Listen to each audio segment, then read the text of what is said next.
देखिए, तो पोटेंशियोमीटर है बच्चों, इस डिवाइस का यूज किस में किया जाता है?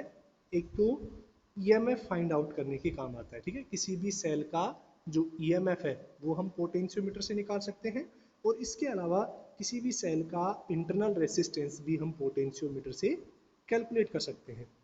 एक जो थर्ड पॉइंट है वो उसके बारे में हम बात करें कि हम इससे compare of EMF of two cell, हम दो सेल का जो ईएमएफ है वो भी क्या कर सकते हैं, कंपेयर कर सकते हैं इससे, ठीक है। तो ये तीन इसके मेन एप्लीकेशन है। कई बार ये पूछा जाता है कि पोटेंशियोमीटर है, इसके एप्लीकेशन क्या है, ठीक। अब देखिएगा, पोटेंशियोमीटर की जो डायग्राम है, ठीक है ना, उसके बारे में थोड़ा बात कर लेते हैं कि जो डायग्राम है उसमें क्या होता है। देखो, इसके अंदर भी क्या होता है, एक वुडन फ्रेम होती है, इस तरह से लकड़ी की एक फ्रेम होती है, जैसे हमने मीटर ब्रिज में पढ़ी थी, ये पूरी लकड़ी की फ्रेम होती है, क्लियर। मीटर ब्रिज के अंदर आपने देखा था कि केवल एक ही वायर होता था। मीटर ब्रिज के अंदर क्या होता था, केवल एक वायर होता था। इसके अंदर देखिए क्या होता है कि ये एक पॉइंट ए मान लेते हैं, यहाँ से एक वायर इस तरह से होता है, ऐसे, फिर ये वायर ऐसे वापस घूम के इस तरह से, फिर ये वायर इस तरह से घूम के, ये पॉइंट हो गया बी। यानी ये वायर होता तो 1 मीटर लंबा ही है, लेकिन ये इस तरह से बहुत ज़्यादा इसके हम राउंड में क्या होता है, लिपटा हुआ होता है, ये लगभग 10 मीटर का हो जाता है, ठीक है ना। इसमें तो 1 2 3 4 मीटर ही हो गया, तो इस तरह से लगभग 10 मीटर का होता है। इसमें ऐसे 10 बार ऐसे वायर क्या होता है, बार बार घूमता रहता है, ठीक है ना।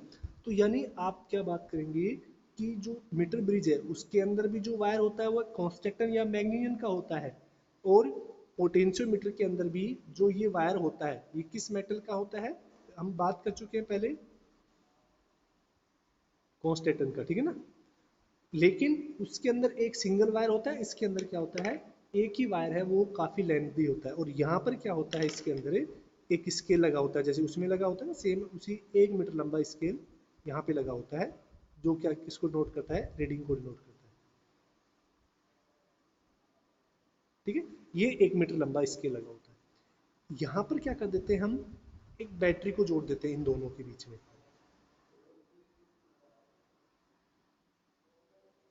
ये तो क्या हो गया, एक, ये जो सर्किट है इसको हम बोलते हैं प्राइमरी सर्किट। किस नाम से बोलते हैं इसको, प्राइमरी सर्किट से। यानी ये इसका ईएमएफ मान लेते हैं, ये प्राइमरी का है ईपी, ठीक है ना। इसकी टोटल लेंथ मान लेते हैं एल है। अब देखिएगा, इसमें अगर आपको इस वायर, जैसे ये वायर है, इन दोनों ये पॉइंट्स मान लिया हमने, ये ए और बी, इनके बीच में अगर हम पोटेंशियल निकालेंगे तो हम क्या कर देंगे कि वोल्ट मीटर क्या कर देते हैं, कनेक्ट कर देते हैं, ठीक है। अब देखिएगा, इसकी थोड़ी सी डेरिवेशन की बात कर लेते हैं। तो ये तो इसका थोड़ा सा स्ट्रक्चर होता है, ठीक है ना।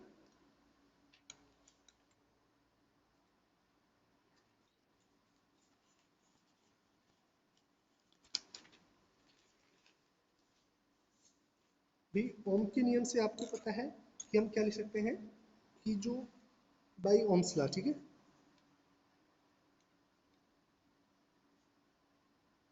क्या लिख सकते हैं कि जो V होता है वो कितना होता है, आई आर के बराबर, ठीक है। ओम के नियम से जो V है वो कितना होता है, आई आर। और आपको ये भी पता है कि R को हम किस तरह से लिखते हैं, rho A upon L, sorry L upon A, L upon A. ये हमने रेसिस्टिविटी का जब फॉर्मूला निकाला था उस केस में भी हम बातें कर रहे थे। यहाँ पर रो क्या होती है, रेसिस्टिविटी होती है, और ए क्या होता है, क्रॉस सेक्शन एरिया। तो यहाँ से हम क्या लिख सकते हैं कि जो वी है वो कितना हो जाएगा, आई into rho L upon A. ये किसकी वैल्यू होगी, वी के लिए होगी, ठीक है। अब देखिएगा, हम मान लेते हैं कि जो उस करंट में, ठीक है ना, जो उस सर्किट के अंदर जो करंट आई है वो फिक्स है, भी हमने फिक्स एक बार प्राइमरी सेल लगा दिया तो वो लगातार क्या कर रहा है, कांस्टेंट करंट फ्लो करा रहा है।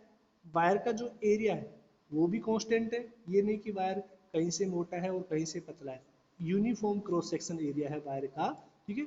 और आपको पता है कि जो वायर है वो सेम एलॉय से बना हुआ है, कांस्टेंट का, ठीक है। तो उसके लिए रो की वैल्यू भी क्या हो जाएगी, कांस्टेंट हो जाएगी। भाई रो कब चेंज होता है, रो की वैल्यू कब चेंज होती है, जब मेटल चेंज हो जाती है, यानी कंडक्टर वायर क्या होता है, चेंज हो जाता है, उस केस में रो की वैल्यू भी क्या हो जाती है, चेंज हो जाती है। ठीक है, अब देखिएगा, यानी ये तो सारी क्या होगी,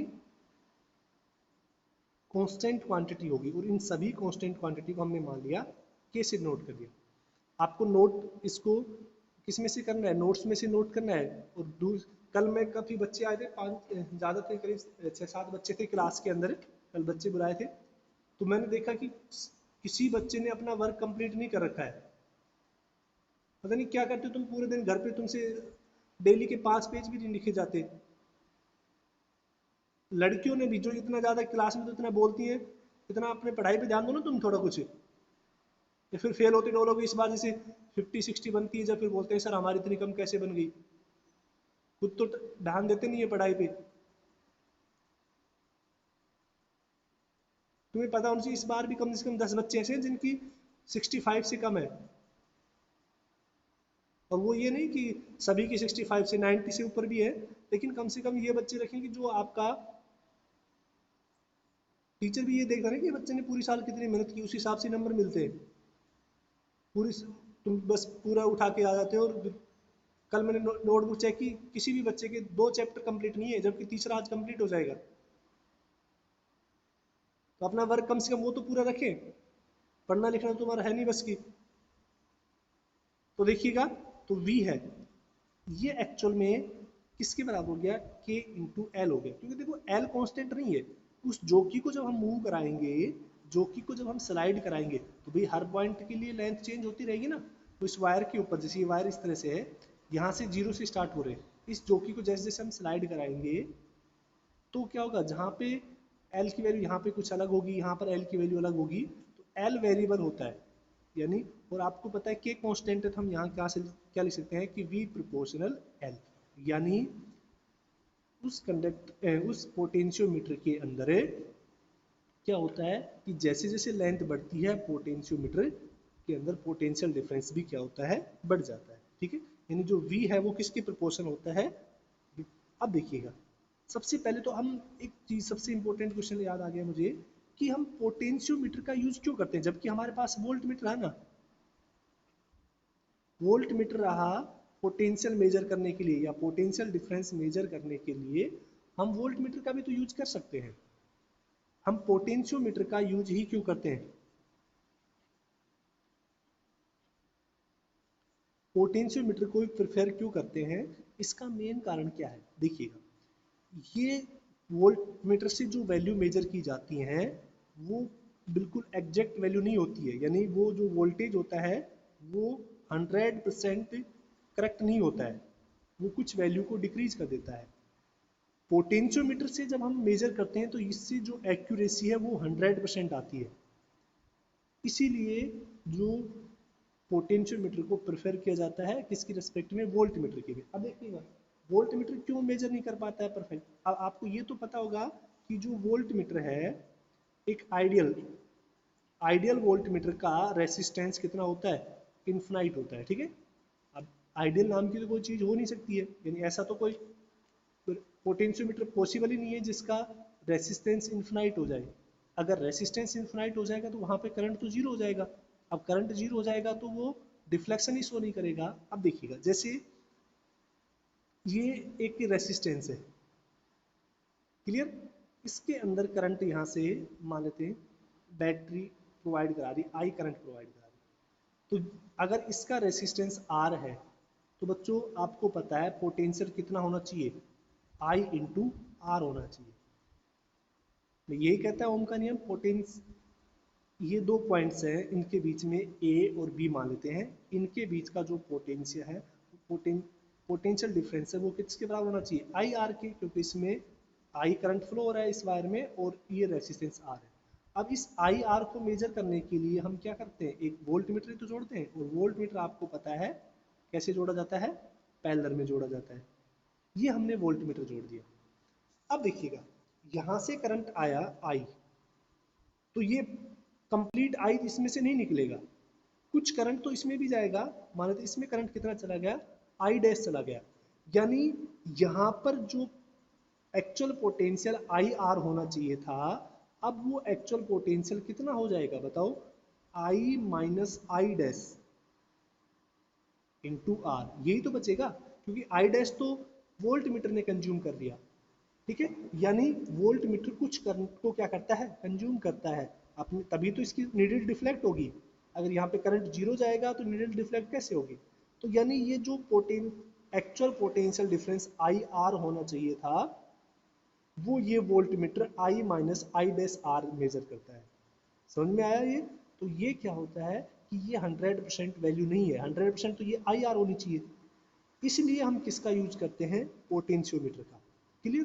तो ये टॉपिक आपका हो गया होगा क्लियर कि पोटेंशियोमीटर को यूज क्यों करते हैं, क्योंकि ये हमेशा एग्जैक्ट वैल्यू फाइंड करता है, यानी एग्जैक्ट वैल्यू को क्या करता है, ये मेजर करता है। अब देखिएगा कि ये एग्जैक्ट वैल्यू मेजर क्यों कर पाता है, इसके बारे में बात करते हैं कि पोटेंशियोमीटर एक्चुअल में क्या होता है कि ये पोटेंशियोमीटर ये जीरो डिफ्लेक्शन पर वर्क करता है। किस पे वर्क करता है ये, जीरो डिफ्लेक्शन पे। जीरो डिफ्लेक्शन आप जानते हैं क्या होता है कि अगर, यानी ये जीरो डिफ्लेक्शन एक्चुअल में हमने व्हीट स्टोन ब्रिज पढ़ा था ना,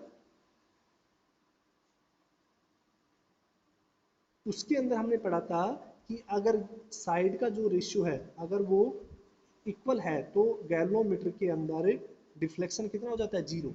यानी इसका मतलब क्या हुआ, करंट की वैल्यू कितनी होगी, जीरो हो गई, डिफ्लेक्शन जीरो, तो यानी करंट भी कितना हो गया, जीरो हो गया।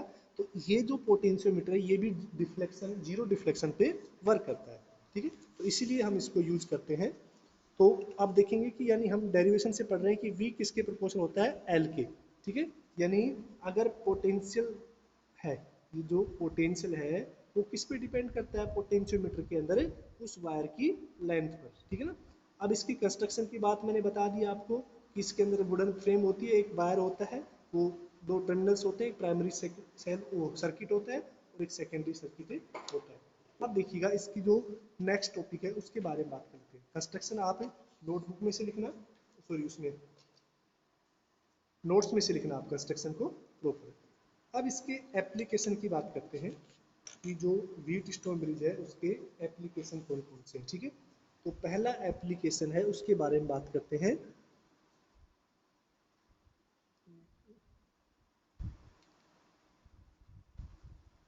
कंपेयर ऑफ ईएमएफ,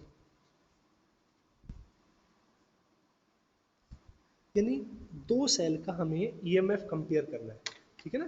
तो इसका एक बार सर्किट डायग्राम में बना देता हूँ कि ये हमने बैटरी जोड़ दी, ठीक है, थोड़ा, और ये यहाँ पे की हो गया, ये रियोस्टेट हो गया।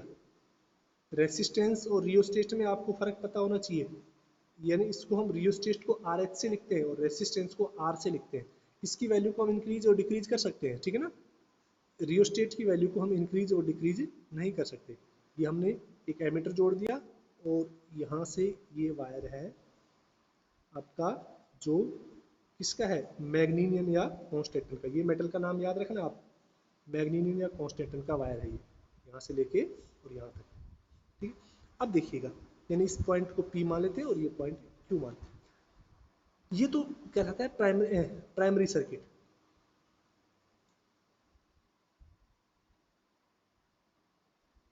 क्या कहलाता है, प्राइमरी। अब देखिए हमें कोई दो सेल है जिसका ईएमएफ कंपेयर करना है। देखिएगा, मान लेते पहला सेल है, इसको हम यहाँ पे लोग जोड़ देते हैं, ये पहला सेल है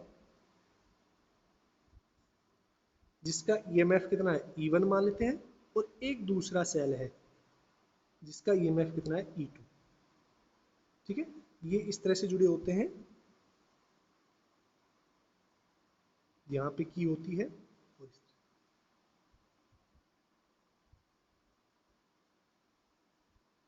ये टू वे की होती है, यहाँ पे ध्यान रखना, टू वे की। ये हम दिखाएंगे कभी स्कूल खुलेंगे तो ये टू वे की क्या होती है। और यहाँ से एक गैल्वेनोमीटर जुड़ा होता है और ये वायर जॉकी पे, किस पे, इस वायर पे ये जॉकी लगी होती है।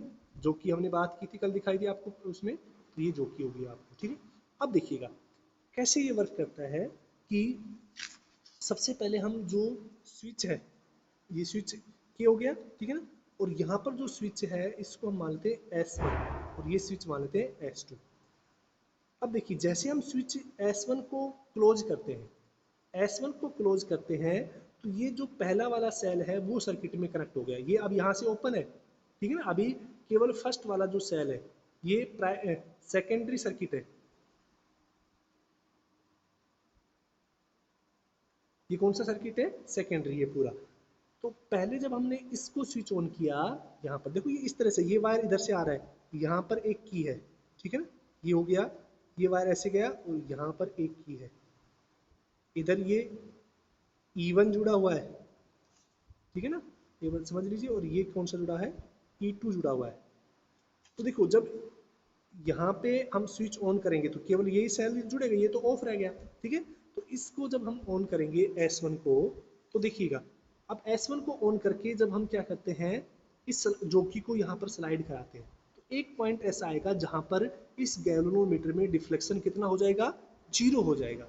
यानी उस केस में हम जो फर्स्ट का EMF है वो किसके प्रोपोर्शनल हो जाएगा या किसके बराबर हो जाएगा?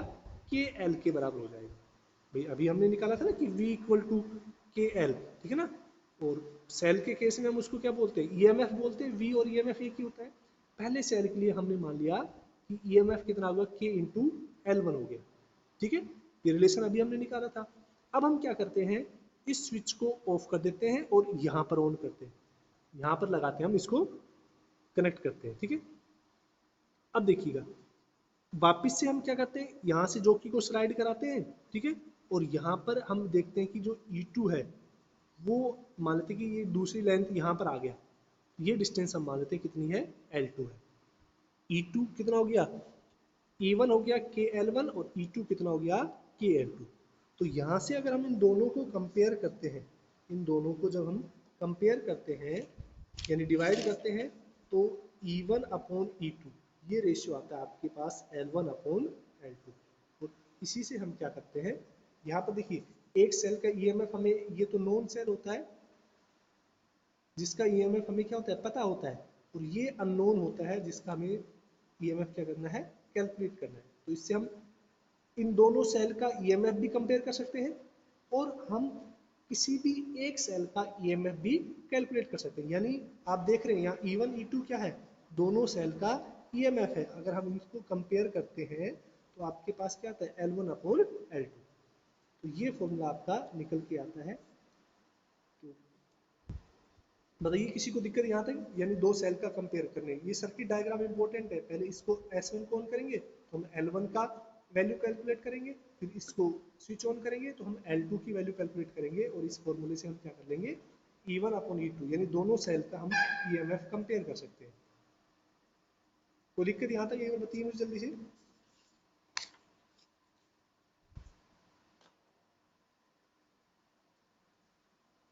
रेस्पॉन्स दीजिए भी। जतिन के अलावा और भी बच्चे हैं? हम बच्चे बोलिए।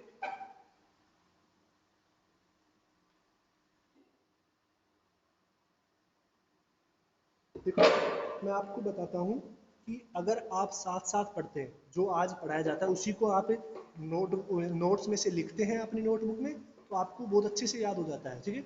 अगर आप सोचेंगे ना कि 2 दिन बाद 3 दिन बाद आप पढ़ेंगे, आपको कुछ भी समझ में नहीं आएगा, ठीक है ना। तो प्रॉपर अपनी पढ़ाई पे ध्यान दें, ठीक है।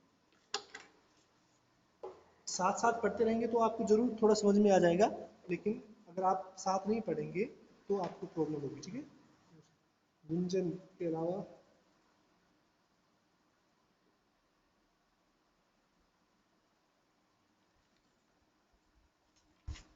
और बाकी आपको पता ही है पढ़ना। यहाँ पे ये भी आपको पता होगा कि एनडी गंगा से एक लड़का था, 93 थी उसकी 10th में, और वो अब 12th में उसकी 66 बनी है। तो नहीं पढ़ते हैं सर, थोड़ा क्लियर नहीं आ रहा है। क्लियर नहीं आ रहा है क्या? थोड़ा चलो कोशिश करते हैं।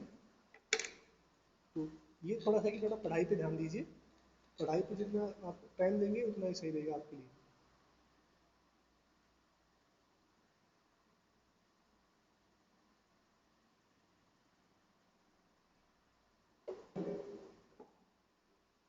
चलो देखिएगा, अब हम बात करते हैं नेक्स्ट।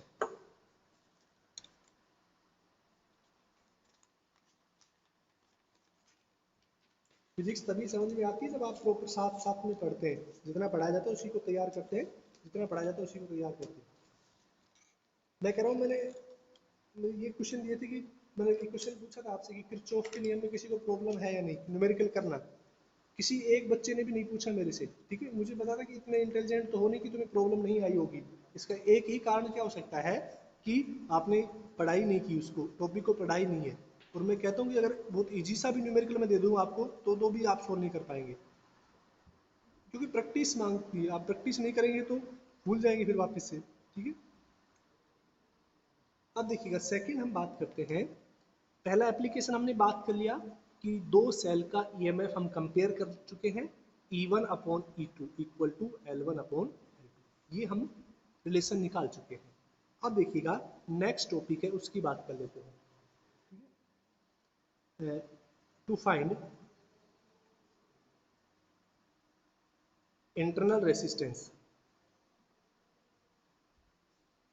ऑफ ए सेल, यानी अब हम क्या किसकी बात करेंगे, किसी भी सेल का इंटरनल रेसिस्टेंस, किसकी वजह से, पोटेंशियोमीटर की हेल्प से, ठीक है। तो ये हमने पोटेंशियोमीटर का सर्किट डायग्राम बना दिया, ठीक है। ये थोड़ा सा मैं थोड़ा फास्ट बनाते हैं। ये रियोस्टेट हो गया, ठीक है ना। यहाँ पे आपका ये एमीटर हो गया, ये तो इसका प्राइमरी सर्किट है, ठीक है, ये ध्यान रखना। और अब हम देखिएगा, मान लेते हैं ये पॉइंट हमने मान लिया P और ये मान लिया Q, ये वायर लगा हुआ है जो मैग्नीनियन या कॉन्स्टेंट का वायर है, ठीक है। अब देखिएगा क्या करते हैं, हम यहाँ पर एक सेल जोड़ देते हैं जिसका हमें क्या निकालना है, इंटरनल रेसिस्टेंस निकालना है, ठीक है। और इस सेल के पैरेलल में हम जोड़ देते हैं एक रेसिस्टेंस बॉक्स, क्या जोड़ देते हैं, रेसिस्टेंस बॉक्स जोड़ देते हैं इस सेल के पैरेलल में। ये की है, यहाँ पे ध्यान रखना, ये कौन सी की है, K1 स्विच मान लेते हैं और ये आपका K मान लेते हैं ओरिजिनल, ये तो ऑन करेंगे, ठीक है। और यहाँ से गैल्वेनोमीटर में, और ये क्या हो गया, जॉकी पे जुड़ गया। ये जॉकी पे क्या, जॉकी करती है यहाँ पर स्लाइड में, यानी इस सेल का आपको ईएमएफ निकालना है, ठीक है ना। तो ये तो कौन सा हो गया, मेन आपका ई हो गया, या ई सोर्स भी बोल सकते हैं, ठीक है ना, यानी ई सोर्स भी बोल सकते हैं इसको, या ई, ये प्राइमरी सर्किट और ये सेकेंडरी सर्किट, ठीक है ना। अब देखिएगा इसमें थोड़ा आपको याद रखना है कि कैसे बात करते हैं। पहला क्या करते हैं कि क्लोज की के, यानी इस फर्स्ट की को क्या करते हैं हम क्लोज करते हैं, यानी इस सर्किट जो हम क्लोज करेंगे तो हम क्या करते हैं, यानी प्राइमरी सर्किट में करंट फ्लो होगा, तो यहाँ से आप क्या करते हैं, इस जॉकी को मूव कराते हैं, और जॉकी को जब मूव कराएंगे तो आपको एक लेंथ कैलकुलेट करनी है। मान लेते हैं कि ये लेंथ है यहाँ से L1 पे आई, तो उस केस में तो V है वो किसके प्रोपोर्शन हो गया, L1 के प्रोपोर्शन हो गया, ठीक है भाई। अभी तक या फिर यही सर्किट यही जुड़ा हुआ है अभी, ठीक है ना। अभी हमने इसको ऑन नहीं किया, इस सेल के लिए हमने ऑन नहीं किया है, ठीक है। ये रेसिस्टेंस बॉक्स को अगर इसको ऑन कर देंगे तो फिर ये करेक्ट सर्किट में हो जाएगा, लेकिन अभी हमने क्या किया, सिर्फ इस वाली की को, प्राइमरी को हमने क्या किया है, ऑन किया है। और यहाँ से हम क्या कर लेते हैं, बैलेंस लेंथ कैलकुलेट कर लेते हैं, ठीक है ना। अब देखिएगा, यानी इसको आप कंफ्यूज नहीं होना, ई आप इसको ई भी लिख सकते हैं, ई जो एस है ये किसके बराबर हो जाएगी, K L1 के बराबर हो जाएगी, ऐसे भी लिख सकते हैं, ठीक है। अब देखिएगा सेकंड में क्या करते हैं, इस स्विच को भी ऑन कर देते हैं, ठीक है। इस स्विच को भी ऑन कर देंगे तो अब क्या होगा, ये जो सेल है, ठीक है ना, जिसका ईएमएफ हमने ई लिखा है, ये सेल से जो ये रेसिस्टेंस बॉक्स है ये पैरेलल में क्या हो जाता है, कनेक्ट हो जाता है, ठीक है। यानी इस सेल से जो रेसिस्टेंस बॉक्स है वो पैरेलल में क्या हो जाएगा, कनेक्ट हो जाएगा। और अब हम क्या करते हैं, वापस से इस जॉकी को स्लाइड कराते हैं, और यहाँ पर हम क्या करते हैं, दूसरी लेंथ को कैलकुलेट करते हैं। मान लेते हैं ये लेंथ कितनी आ गई आपके पास, L2 आ गई। ये थोड़ा सा ध्यान रखना कि पहले हम केवल इस स्विच को ऑन करते हैं, ये ऑफ रहता है, तो हम L1 निकालते हैं, उसको देखो कैसे निकालना, तो यहाँ पे जो कि रखेंगे आप, इसको ऐसे स्लाइड कराएंगे, ये डिफ्लेक्शन अपने आप जीरो हो जाएगा, यानी वो निडल है अपने आप जीरो पे आ जाएगी, अपने आप क्या होगी, 0 पे आ जाएगी। ठीक है, फिर हम क्या करते हैं, इसको ऑन करते हैं, फिर वापस से उठा के यहाँ पे मूव कराते हैं, तो फिर वापस से डिफ्लेक्शन 0 हो जाएगा। तो जहाँ पे वो लेंथ डिफ्लेक्शन 0 होता है वहाँ पर हम क्या कर लेते हैं, उसको फिर से सोल्व कर लेते हैं। ठीक है, तो यानी यहाँ से हम क्या कर सकते हैं इसको, कि इन दोनों का, यानी जो E अपॉन वी है वो निकालेंगे, कितना हो जाएगा E, या फिर इसको ऐसे मान लो आप, ई एस अपॉन ई, ये हो जाएगा आपके पास के एल वन अपॉन के एल टू। के से तो के कैंसिल हो गया, यानी आपके पास क्या बचेगा, ई एस अपॉन बी, वो हो जाएगा आपके पास L one upon L two. Clear. अब देखिएगा, अब बात करें इंटरनल रेसिस्टेंस आर। आपको याद हो तो हमने इंटरनल रेसिस्टेंस की बात की थी, वो कितना होता था, R equal to E minus V minus one. ठीक है, तो यहाँ से हम इसकी वैल्यू यहाँ से ये रख देते हैं, तो आर इक्वल टू कितना हो जाएगा, R L one upon L to minus one, यानी ई बाई वी की वैल्यू यहाँ से ये रख दी हमने, L one upon L to. और इसको जब आप सोल्व कर लेंगे, ये आपके पास हो जाएगा कि R equal to small r, चाहे तो आप इसको ऐसे रहने दो या एलसीएम ले सकते हो, L one minus L two upon L to. इस तरह से भी क्या कर सकते हैं आप, निकाल सकते हैं, और इससे आप इंटरनल रेसिस्टेंस कैलकुलेट कर सकते हैं। ठीक है, यानी इस टॉपिक से थोड़ा ध्यान रखना, न्यूमेरिकल तो आएगा नहीं। ठीक है ना, मैंने बता दिया था पहले ही, एक बार मैं वापस से ले लेता हूँ इसको थोड़ा सा, कि क्या होता है कि जैसे भी पहले सेल में हम जब ये स्विच को ऑन करते हैं, ये पहला ऑन करते हैं, तो उस टाइम क्या होता है, केवल आपका ये वाला जो सेल है इसका भी मान लेते हैं, ये कनेक्ट रहता है। ठीक है ना, और दूसरा जब हम इसको सेल को रखते हैं इस रेसिस्टेंस बॉक्स के साथ, जो कि, तो ये वाला दूसरे केस में जब इसको ऑन करते हैं तो ये तो आपको फर्स्ट केस में ये निकालना है आपको लेंथ, और सेकंड केस में आपको क्या निकालनी है, इन दोनों को सोल्व करना है। और आपको इंटरनल रेसिस्टेंस का फॉर्मूला हम पढ़ा चुके हैं, आर इक्वल टू क्या होता है, V E upon V minus one होता है।